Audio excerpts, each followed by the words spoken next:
And we're live. Well, welcome everyone to our Google Hangout as part of National School Choice Week. This session is called Digital Learning, Giving Students Choice. My name is Michael Horn and I'm the Executive Director of the Education Program at the Clayton Christensen Institute.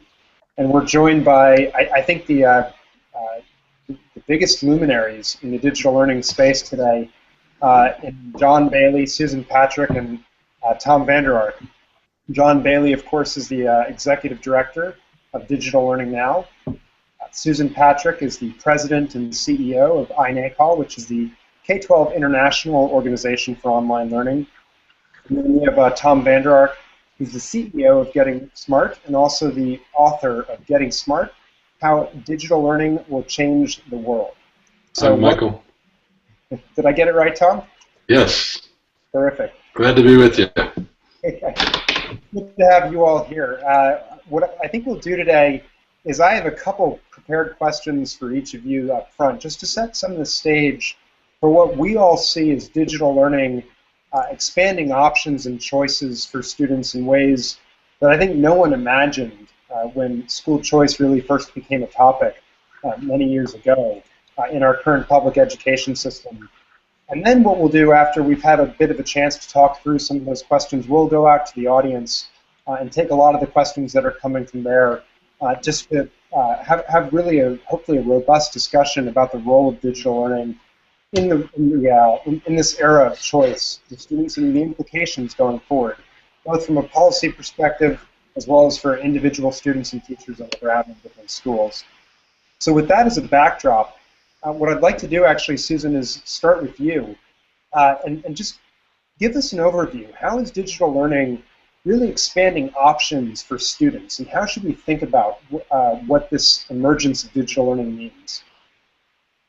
Thanks, Michael. And I just want to thank you and thank Tom and Allison at Getting Smart and John Bailey for pulling this together. When we think about School Choice Week and choices, it's really interesting. In the digital era, in the 21st century, we can really think about choices in terms of not just programs, but courses and individual units. We can think about how we really get into personalizing learning for every student and tailoring that learning to their own needs, including students to have a greater voice and choice based on their interests, their passions, their career paths, giving them multiple paths to move through the material. And I think the reason that we're all here, it's certainly the reason that I'm here and grateful to work at iNACOL with so many practitioners and policymakers around the country, is that across the U.S. we see this growth in the continuum of online and blended learning really being driven by two things. One is access, and one is being able to increase more opportunities for quality programs. And in the early days of online learning, being more than a decade ago, 10, 15 years ago, we had the emergence of a few districts and programs in states that were starting to offer individual online courses to help fill gaps for students. More than 40% of our school districts today say that they still need online courses to help fill those gaps for students where they don't have teachers face-to-face in their school building, where they need more access to STEM, to science, technology, engineering, and math. A huge driver is the need for foreign language classes. But when we start to think about what we need to meet every student's needs, giving every student the opportunities they deserve, it really comes to getting to more student-centered learning environments. And what we've learned from online learning modalities is that we can bring those into our schools inside and outside of classrooms to create these new blended learning environments that take advantage of the platforms of online learning to personalize learning, but also to say we can move from a one-size-fits-all learning environment. We can move learning beyond a single textbook in our classrooms to try to target each student's needs, identify the gaps. Where is every student when they come in? How can we meet every student where they are, give them expanded access to content resources, expanded access to teachers, to experts, and to really change our concepts of what a high-quality education looks like in the 21st century. That really helps to give us an overview of how, both where this movement started, Susan, but also where it's going. And one of the things that really jumps out of that is when we're talking about those sorts of options and choices, we're actually starting to think beyond school choice in some sense. And so, John, with that as a backdrop, I'd love to turn to you to help us think and talk about how some states are actually creating what is called course choice now in their states, and describe what that policy set is for people who may not be familiar with it, and talk about how that's expanding options within states.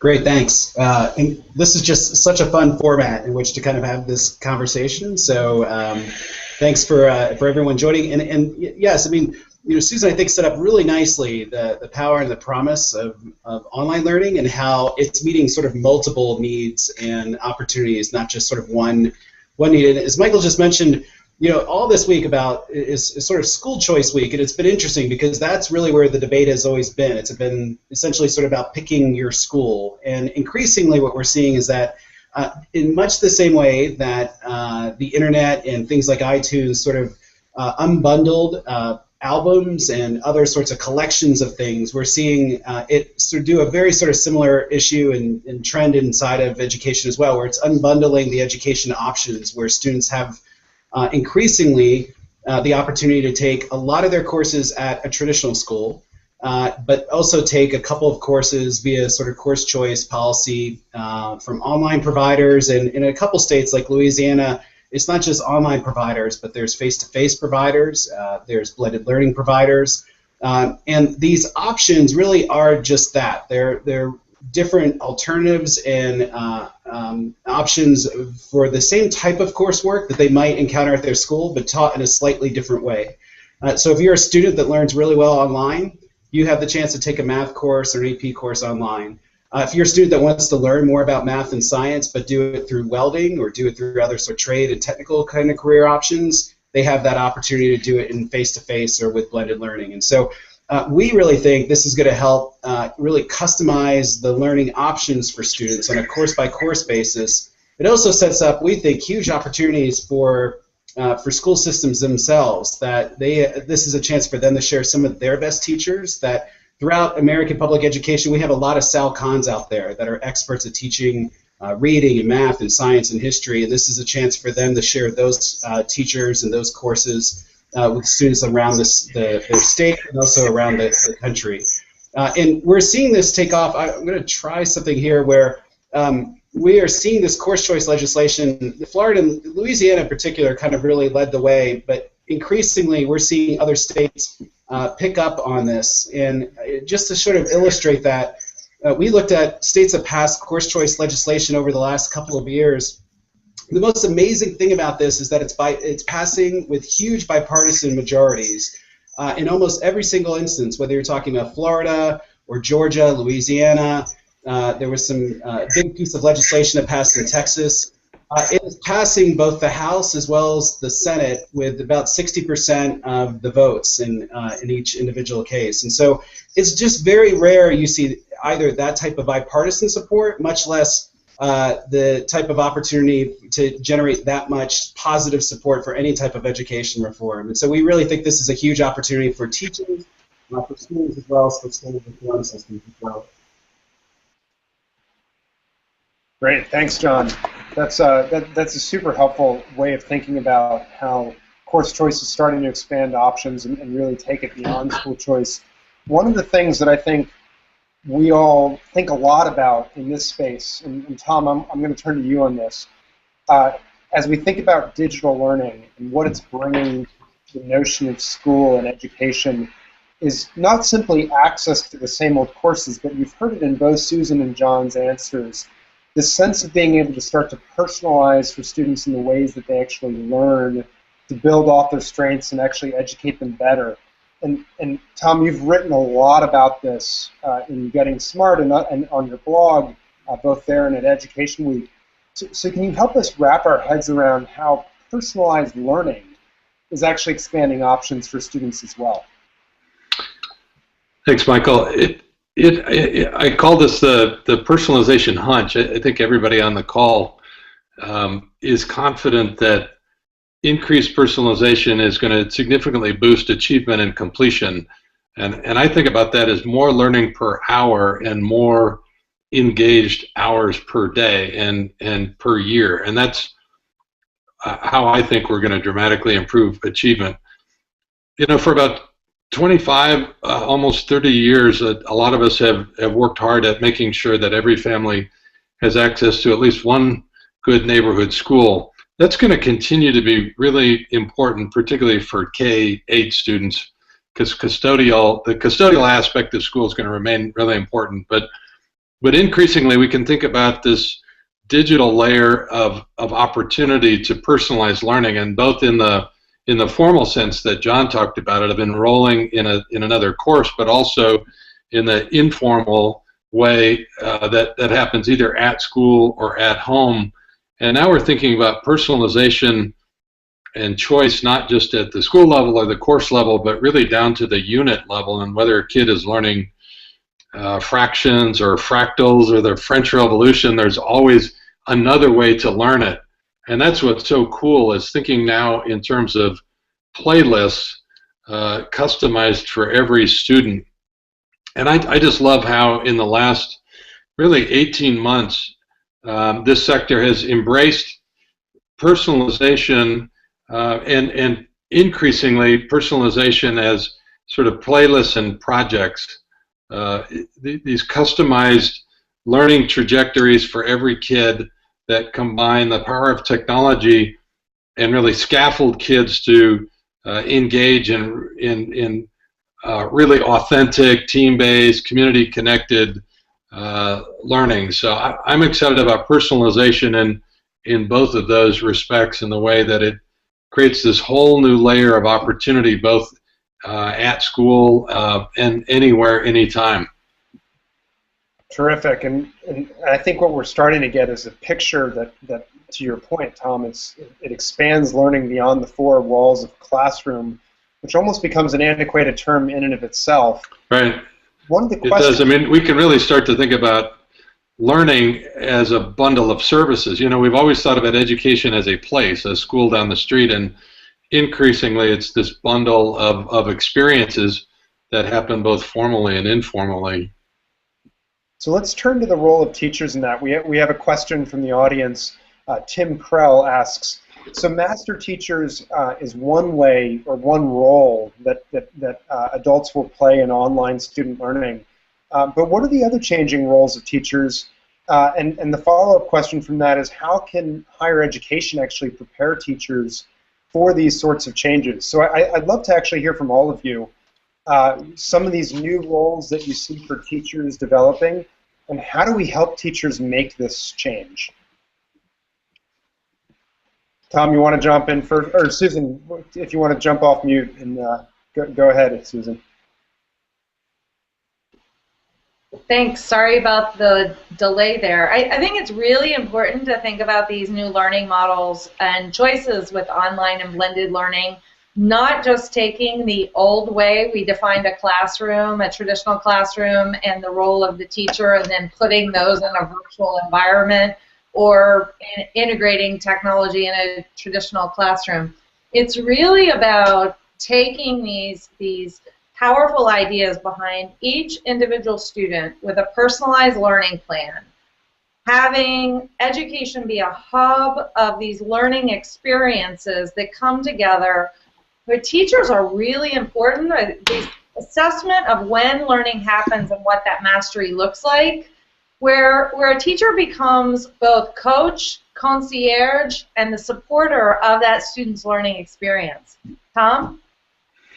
So the exciting thing is that everything that we've described, we've been talking about kids, but blended and personalized learning is as important for educators as it is for kids. So the exciting thing is we're starting to see schools, districts, and networks create blended learning opportunities for teachers, where every teacher has an individual development plan, and that plan pushes just-in-time, often online and digital learning experiences for individual teachers, but also team-based experiences. So I think blended learning is for teachers as well.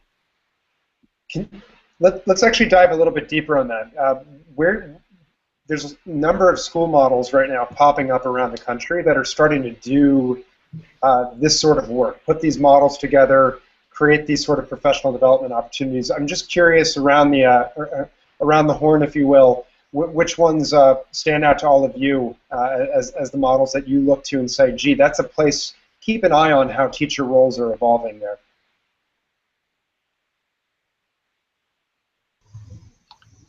My favorite two examples are Summit Public Schools in the Bay Area and the EAA, the Education Achievement Authority in Detroit. Both have very cool school models, platforms they've developed, and they're iterating both together.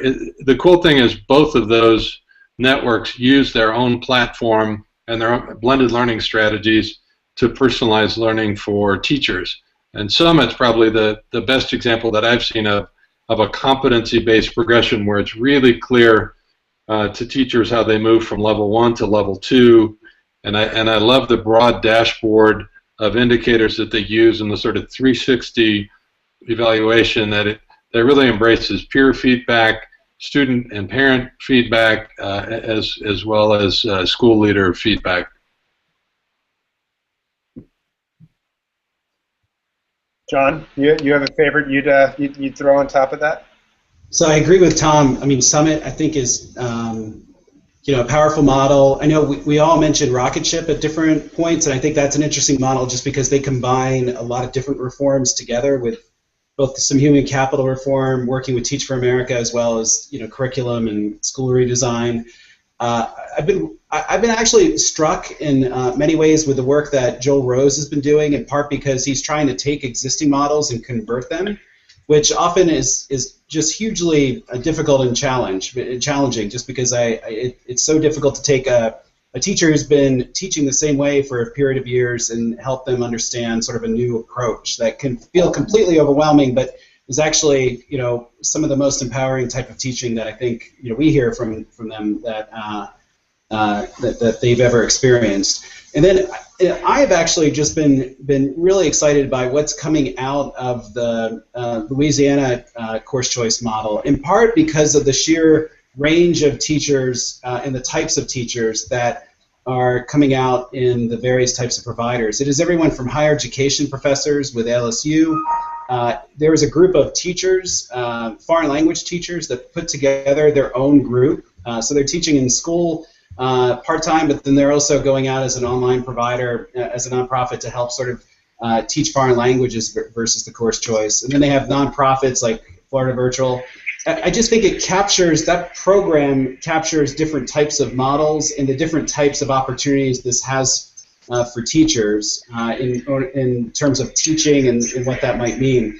I do think we do have a challenge, though, which is, as Tom was saying, that you have these bundled education opportunities for students. The key for us, I think, in education reform and education leadership is to figure out a way to make sure those experiences are really bundled together in a way that helps inform that student's home teacher back in groups of teachers, meaning that those experiences are bundled and the data is shared through some type of portable data backpack, but that we stitch those together, because otherwise, rather than bundling education, you could have an unraveling of it. And I think that's going to be critical to make sure we have feedback loops through all these different experiences to help empower teachers and to help empower the various types of professionals working with them.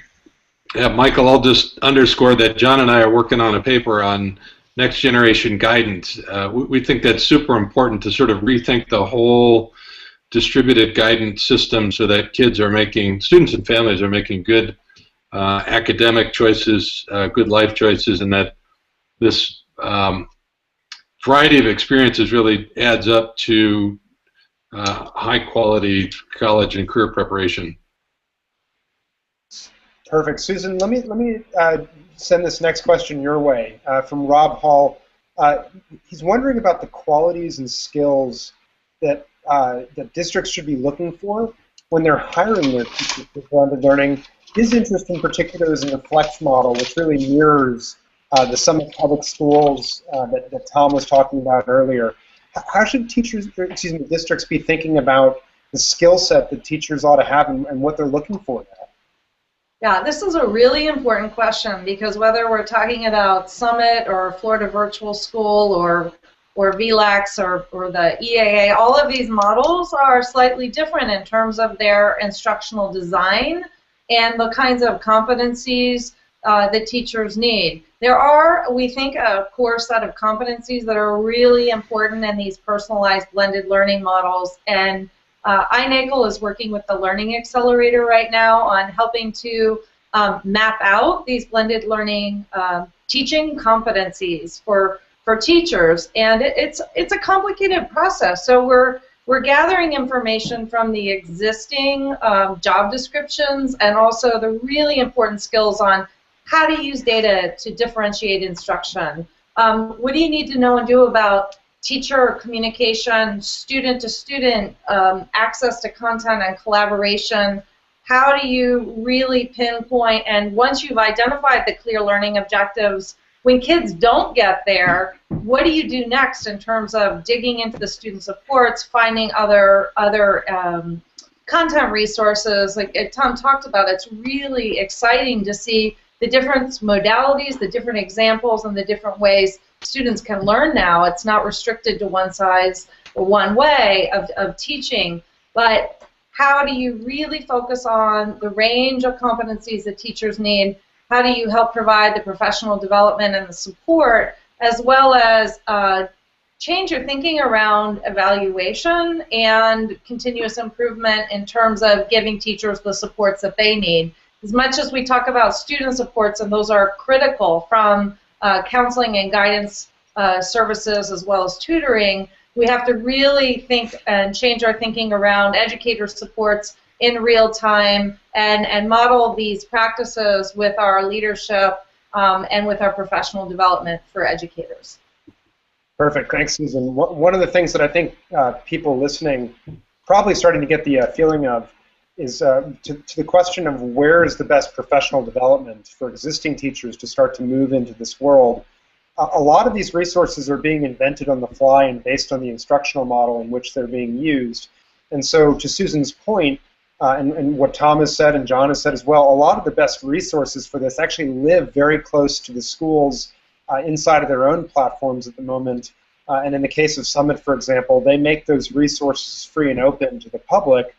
So in theory, any teacher anywhere could start to engage in learning those competencies as well.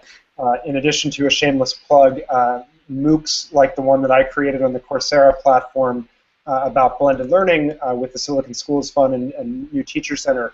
But really right now it's such an emerging field, and the instructional models seem to have a lot of differences, that the work that you're doing, Susan, with the Learning Accelerator on defining that, I think is actually going to be very helpful in spurring potentially the creation of a more robust programs going forward. At least that's what we all hope. With that as background, I'd like to go to the next question. And Tom, I'd like to direct it at you, which is, it's from Sharon Gallagher, and she asks, how should the business community really be engaging in providing student options or opportunities as students engage in coursework? How should they plug into these opportunities through digital learning? And I know through your experience in the private sector, I suspect you have some opinions on this. So the first thing that business can do, the most important thing, is to help schools and districts set high goals.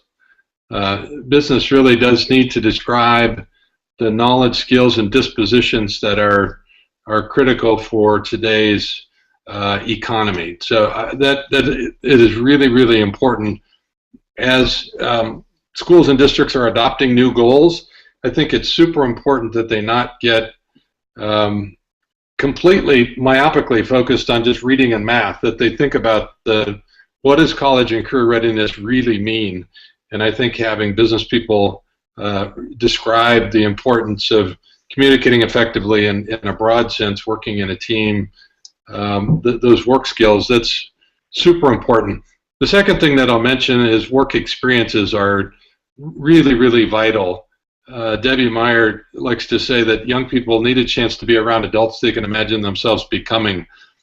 And that's important at school, but it's also important that from an early age, students in a variety of ways are introduced to work settings and begin to gain a sense of what different occupations actually do every day. So I think we can do some of that by video, and I'm excited about some of the new video career awareness, but there is nothing short of field trips and job shadows and extended internships, work-based learning opportunities. Businesses have to be generous about that and need to frame those opportunities as educational experiences, not just free labor. John, Susan, either of you want to get in on that? Otherwise, I will jump to the next question. Michael, just one quick point on that, which is this idea that if we can have a school, our notion of school be the hub of learning experiences, this idea of internships and building in how you can develop competencies both in formal settings, informal settings, connecting back to the community on the areas that are really important for students to be prepared for college and career. I just think that we're going to see a lot more of that, community connectedness and the internships, as well as the businesses. Like in Oregon, the Business Roundtable got really involved in their proficiency-based pathways.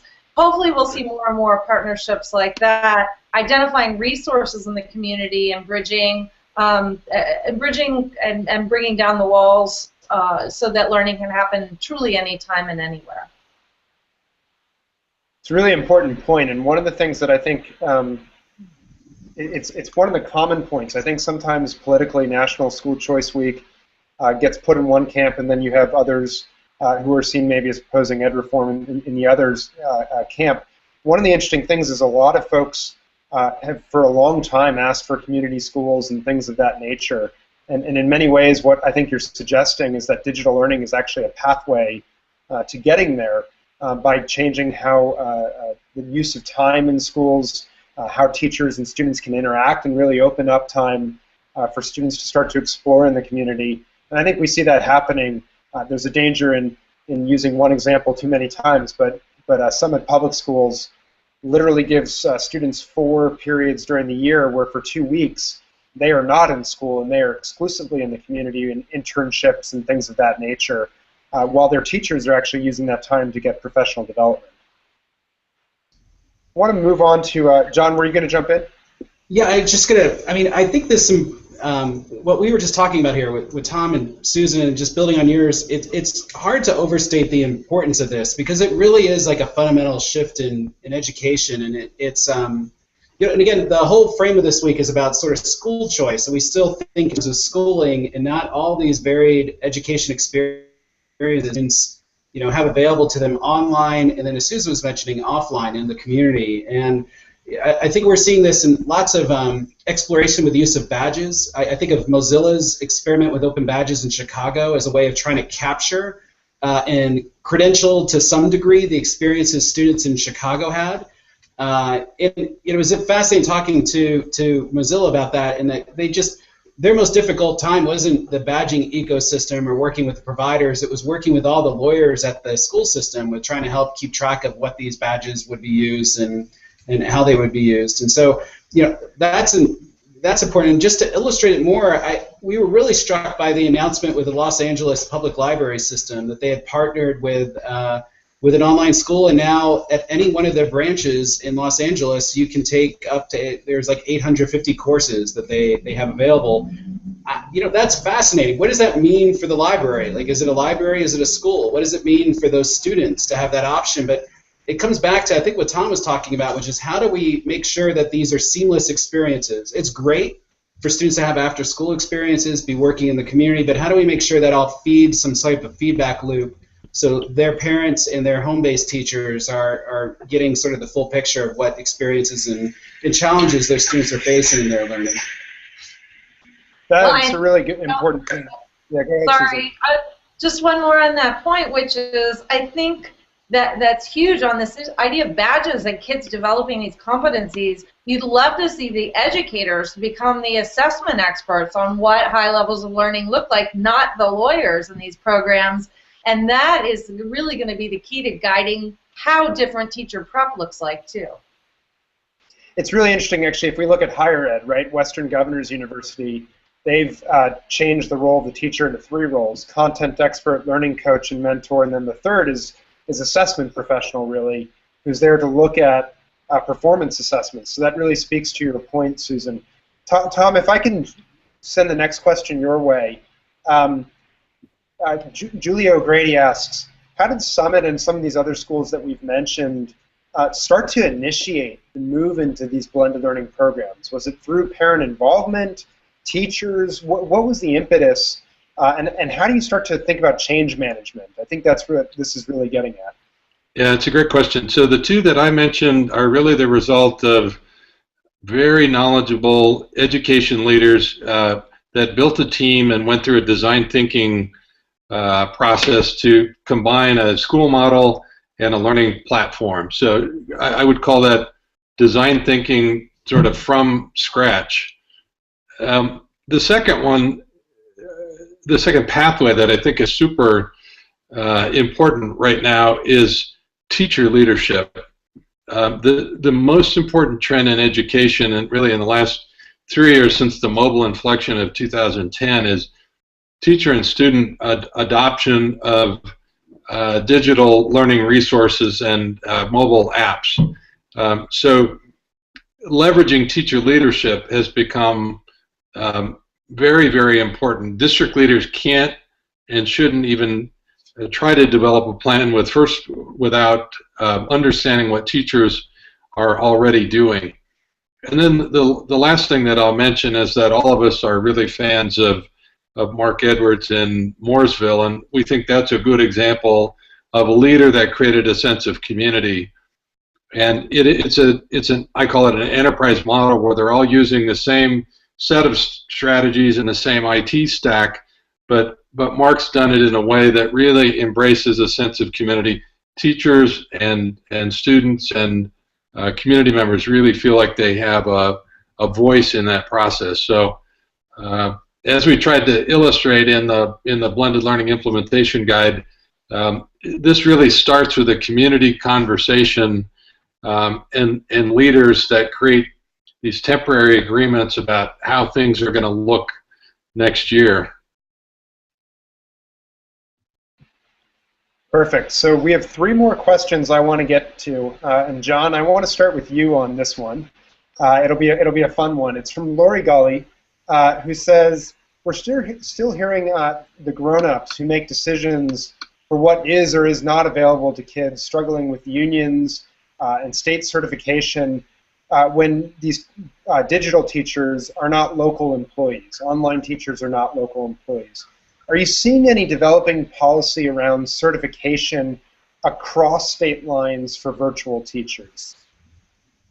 No, it's a great question, and again, it sort of looks, it's reflective of an artifact of the old geography-based kind of system, right? And you know, in teacher certification generally, whether we're talking about online or traditional or face-to-face or blended, you know, it is, you know, a challenge in many instances, and we're seeing a lot of states working, and actually we're inspired by this to some degree with reciprocity agreements, so that if they're trained and recognized and certified in one state, that certification could be recognized and allow you to teach in another state. That's a potentially huge vehicle to help address those barriers as it relates to the teachers with online learning.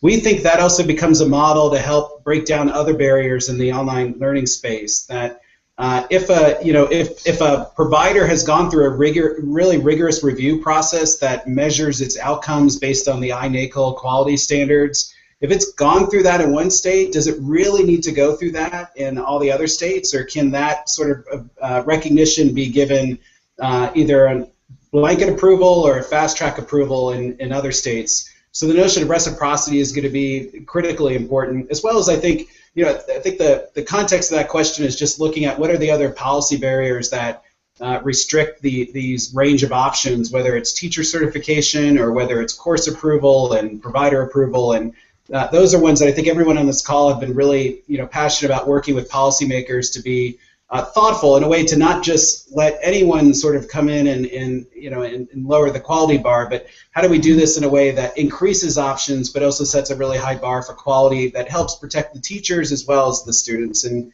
it gives them a good experience. And Susan's probably got some other ideas too, because I know she's been tracking this for years and been really passionate about it. Oh, as a matter of fact, iNACOL has a new research issue brief on teacher certification policies coming out later this year. So I just concur with the comments, and we'll see more of an analysis coming out on that. I mean, there's reference to the unions. It's interesting. The NEA actually put out a national quality standards of their own on online teaching, and they support reciprocity as long as the teachers are licensed for supplemental online opportunities. And so this notion of reciprocity being really, really important and the linchpin, it is key, although when you dig into the research on how online teaching is restricted by the existing teacher certification policies from state to state. Some states allow more freedom for licensed teachers than others. Thanks. Perfect. With that, the second to last question, penultimate question, which I'd like to hear from all of you, because Susan, you just referenced a forthcoming resource, but Amanda Adams asks, are there any resources to help introduce these new realms of blended and virtual learning to veteran educators? And so I'd actually just love you each to go down the row. Tom, maybe you first, Susan, and then John, and just give us your 1, 2, 3 favorite resources that you think people should dig into to learn about this. And John, hopefully they won't take all of your ideas by the time it gets to you. Michael, I just posted a blog yesterday called What to Read, and it answers that question. It's on EdWeek, and it's also on Getting Smart, and it links, not surprisingly, to everybody on the call. Michael, your site does the best job of setting out the framework, the definitions, and your school profiles are super useful. iNACOL is the go-to place for online learning, and their sponsored site, Competency Works, is the best resource and online community when it comes to competency-based learning, and digital learning now is the best policy framework out there.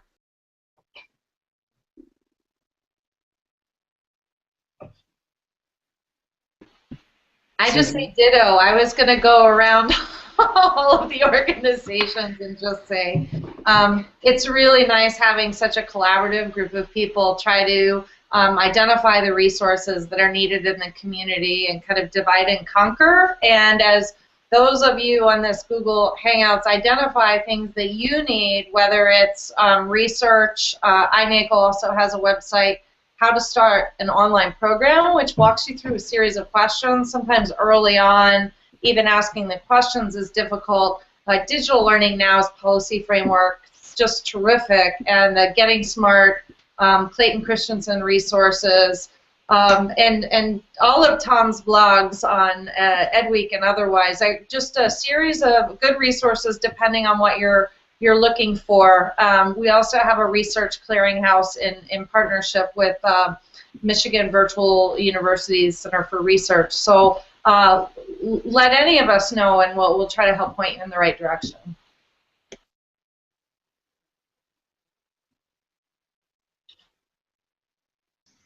Great. So I have all of my resources right here. Yes, I like that. That's great.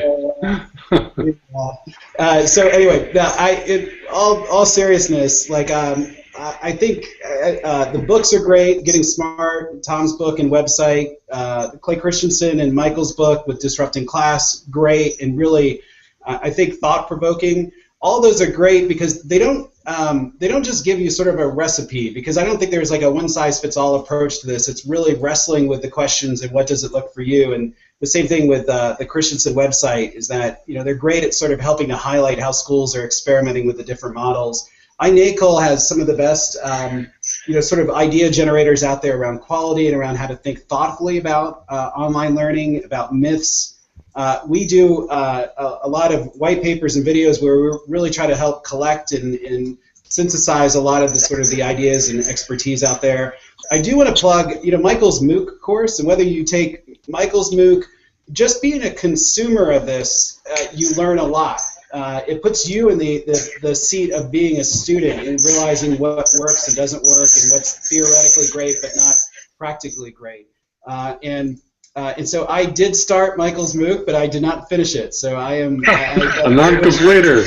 I'm a non-completer, which is less of a quality assurance issue with Coursera or Michael and more about my self-discipline. So, and John, challenges to make you have a problem. So right there. John, we should plug Navigating the Digital Shift, the free ebook that we wrote. Find it wherever you buy books. Yeah, so that's up on Amazon and on Google Play and on Apple. To Tom's point, it's a compilation of a lot of the work that Susan, everyone on this Google Hangout, and actually people that are watching this are widely quoted there. So anyway, those are a lot of my go-to resources and actually just learning from people on the ground, so online providers and people in state policy. We learn from them every day. Perfect. So hopefully that gives people an array of places to look. And John, I'll just remember that you're one of the, I think, 18,000 that did not complete my MOOC. But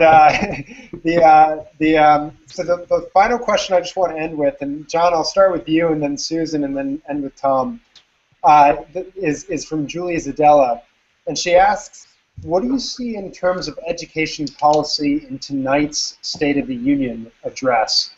And specifically, I suppose we should think about how does it link to the topics of personalized learning options and digital learning for students, and go K through 12 through higher ed. I think we can throw all of that in there because I think there's a good chance higher ed will get some airtime in the President's address tonight as well. So John, if you want to start and just give us your best guess or insider's tips on what to expect, that would we'll go down the line.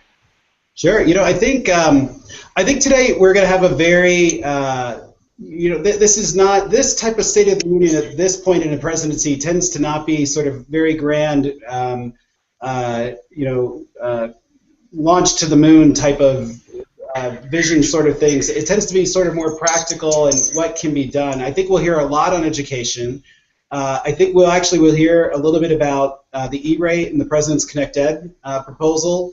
It is done through a separate, sort of independent entity at the FCC, but I think we'll hear a lot about the importance of sort of broadband infrastructure, providing the type of connected learning that we were all just talking about throughout this call.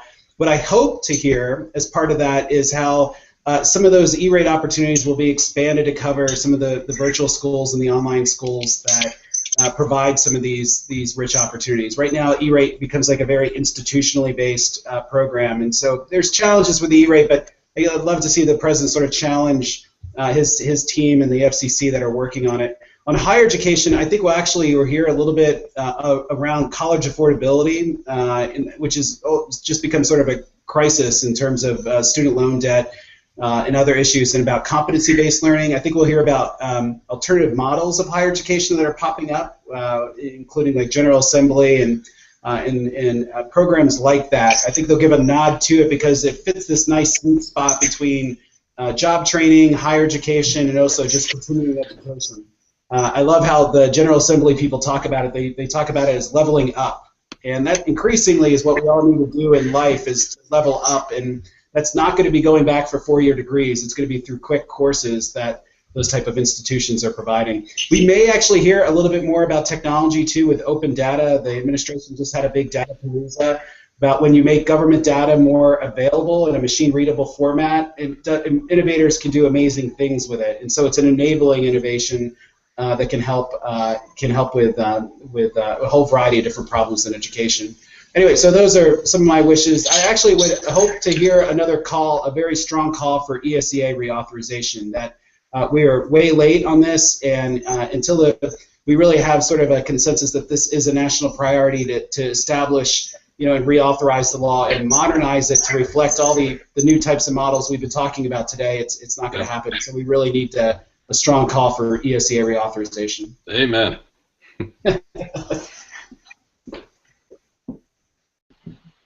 Michael, I would just second that on the importance of access and connectivity. It's really encouraging to see the focus on ConnectEd and E-rate, and we're, I think, all hoping to hear more about that in the State of the Union tonight. I think there's also, we're touching on issues that are really core around competency-based education, but this notion of the needs for tying together what our kids need to do, students need to do to be college and career ready, along with the creativity and the huge demand for STEM. So with this ideas that we've been talking about with personalization and digital learning, I think we're going to see some examples of maybe a focus on STEM, a focus on how we can tie into kids' innate creativity and desire and passion to be co-creators, in trying to link what the job opportunities are right now and in the future, and some exciting developments in STEM and how we may be able to think about STEM education differently. And just ditto to John's great analysis. Thanks.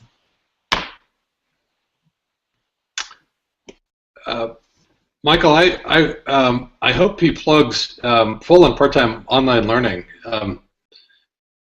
You know, the interesting thought experiment is that the capacity exists starting, you know, next week to offer every young person in America access to every AP course, every STEM course, every foreign language, hundreds of really great electives, and the only thing standing in the way of that are state policies. So we could, with a few flip switches in state legislatures, you know, dramatically change what school choice, what educational choice means in America.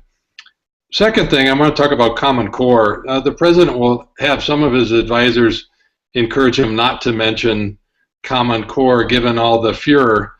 I think what's being lost in the debate about the Common Core is what a neat benefit it is for teachers to be able, for the first time, to share lessons, resources, strategies, assessment tools across state lines. The big quiet revolution that happened in 2013 was PLCs, these online professional learning communities where job-alike teachers around the country could very easily join forces and begin sharing.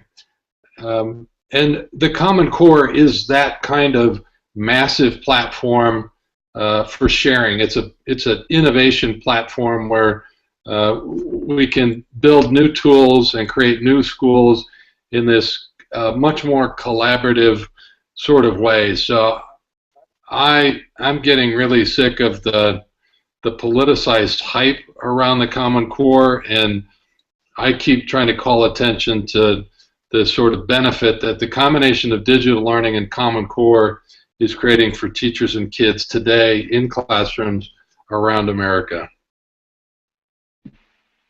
And Tom, on that point, like, the studies have shown that it's a very small number of people. It is not the majority of Americans that are creating this friction. That Common Core is truly so important for the foundation for our students to have, you know, the skills and knowledge and building blocks for success. It gives us a way to set that as the floor and build upon that. And for teachers and educators to have unprecedented creativity in reaching these higher levels of skills, which, by the way, are internationally benchmarked. So I think it's really important for us to try to write as much as we can and take over the tone of the conversation, because the majority of teachers, more than 75% of teachers, support the Common Core, and the rest of us that know how important it is just to need to put our voices out there, because it's a very small group of people that are creating a lot of fracas. Perfect, and with fracas as our final word, I just want to, first of all, thank some people behind the scenes who made this happen. Tom, your team from Getting Smart, specifically Allison Anderson, who made this Hangout, Google Hangout happen today. So special thanks to all of you. A big thank you, of course, to the folks at National School Choice Week. Lisa Keegan, who really reached out and said, you guys have to do this and talk about digital learning in the context of school choice, but as I think you've heard today, moving beyond school choice to really student-level choice to allow every student to excel. And then, of course, to the panelists here, John Bailey, Susan Patrick, Tom Vander, thank you for the insights, for the wisdom for the president, and hopefully for progress in the year ahead for all students. With that, I will say thank you very much, and thanks for the great questions out there as well. Thanks, Michael. Yeah, thanks, Michael. Great. Thank you. Bye-bye. Bye.